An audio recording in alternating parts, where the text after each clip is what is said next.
केवल स्वदेशी नीतियों से ही देश फिर से सोने की चिड़िया बन सकता है।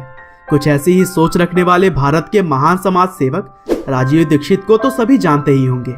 वह एक ऐसे महान इंसान थे जिसकी जरूरत भारत को इस समय सबसे अधिक है, क्योंकि यही वह इंसान थे जो कि सच्चाई पर भरोसा और बिना किसी डर के बुराइयों के खिलाफ जोरदार आवाज उठाने की हिम्मत रखते थे। और इसीलिए देश के सभी लोग इन्हें सम्मान के साथ राजीव भाई के नाम से बुलाते। और दोस्तों, राजीव दीक्षित के रग रग में स्वदेशी की चिंगारी थी। साथ ही वह जो भी जानकारियां अपने स्पीच के जरिए जनता को देते थे वह पूरी तरह से सबूतों और तथ्यों पर आधारित होती थी, और इसी वजह से उन्हें कोई भी गलत साबित नहीं कर पाता। तो दोस्तों, आज की इस वीडियो में भी हम राजीव भाई की पूरी लाइफ स्टोरी को जानेंगे कि किस तरह से इंजीनियरिंग की पढ़ाई करने के बाद भी उन्होंने बड़ी बड़ी कंपनियों में काम न करके देश के लिए अपना जीवन समर्पित कर दिया।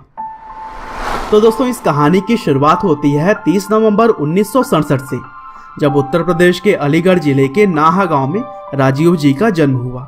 उनके पिता का नाम राधेश्याम दीक्षित था और उनकी मां का नाम मिथिलेश कुमारी।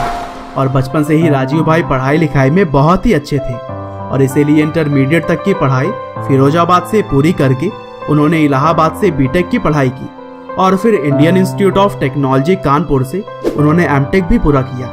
और फिर एक होनहार इंजीनियर बनने के बाद राजीव दीक्षित ने कुछ समय तक भारत के CSIR और फ्रांस के टेलीकम्युनिकेशन सेंटर में भी काम किया, लेकिन उनके अंदर हमेशा से ही देश के लिए कुछ करने की चाह थी, और वह भगत सिंह, उधम सिंह और चंद्रशेखर आजाद से बहुत ही इंस्पायर्ड थे।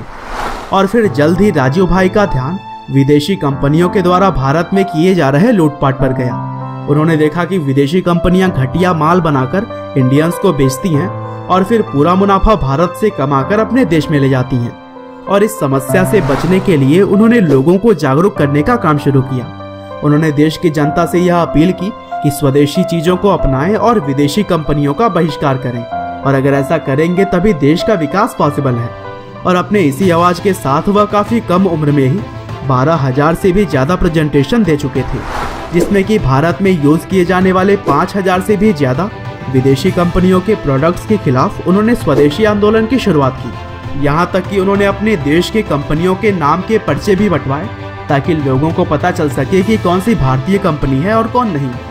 और फिर इन आंदोलन के जरिए जल्दी राजीव दीक्षित ने लोगों के बीच अपनी एक अलग ही पहचान बना ली, और अब लोग उन्हें सम्मान के साथ राजीव भाई के नाम से बुलाने लगे। और दोस्तों, राजीव भाई का मानना था कि भारत में खोजे गए आयुर्वेद जैसा इफेक्टिव मेडिकल साइंस पूरी दुनिया में कहीं भी नहीं है, और इसीलिए उन्होंने लोगों से यह अपील की कि उन्हें अपने बीमारियों को दूर करने के लिए एलोपैथ की जगह पर आयुर्वेद का सहारा लेना चाहिए। और फिर बाबा रामदेव के साथ भी उन्होंने कई सारे अभियान को अंजाम दिए। साथ ही वह 9 जनवरी 2009 को भारत स्वाभिमान ट्रस्ट के सचिव के तौर पर भी नियुक्त किए गए, और इस ट्रस्ट का भी मेन मोटिव था भारत से करप्शन को दूर करना तथा आयुर्वेद और योग को बढ़ावा देना। और दोस्तों, इस आंदोलन को शुरू करते समय राजीव दीक्षित और बाबा रामदेव दोनों ने शपथ ली थी कि हम केवल कुशल लोगों को मतदान करेंगे, हम दूसरों को 100% मतदान के लिए प्रेरित करेंगे, हम भारत को विश्व शक्ति बनाएंगे, हम भारत को पूरी तरह से स्वदेशी बनाएंगे। और दोस्तों, एक इंटरेस्टिंग बात यह है कि भारत में नोटबंदी तो अभी हाल ही में की गई थी, लेकिन राजीव भाई ने आज से कई साल पहले ही यह कह दिया था कि अगर भारत में काले धन को रोकना है तो 500 और 1000 के नोटों को बंद करना पड़ेगा। और फिर आगे चलकर बाबा रामदेव और राजीव भाई ने स्ट्रैटेजी बनाई कि लोगों के सामने सारी सच्चाई रखने के बाद से वो देशभक्त और बुद्धिमान लोगों को अपने साथ जोड़ेंगे, और फिर एक मजबूत पार्टी तैयार करके 2014 लोकसभा चुनाव में अपनी दावेदारी पेश करेंगे। हालांकि आगे चलकर राजीव भाई के विचार कई बार बाबा रामदेव के साथ मेल नहीं खाया करते थे, और इसी वजह से दोनों के बीच थोड़े विवाद शुरू हो गए।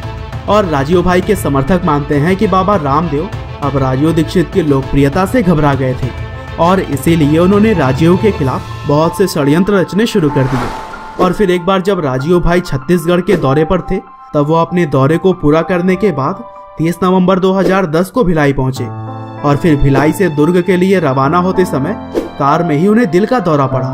हालांकि उन्हें जल्द ही अस्पताल लेकर आया गया, लेकिन दुर्भाग्य से उनकी जान नहीं बच सकी, और इस तरह से देश के लिए पूरी जिंदगी न्योछावर करने के बाद उन्होंने इस दुनिया को अलविदा कह दिया।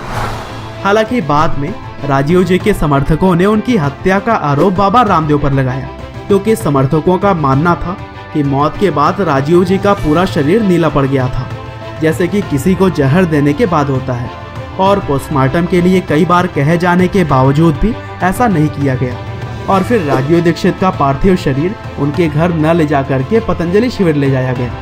हालांकि हत्या का आरोप कभी भी साबित नहीं हो सका और इसी वजह से हम भी इन बातों की पुष्टि नहीं करते हैं। बहरहाल दोस्तों, अंत में बस मैं यही कहना चाहता हूँ कि आज के समय में राजीव दीक्षित की तरह महान समाज सेवक बहुत ही कम देखने को मिलते हैं।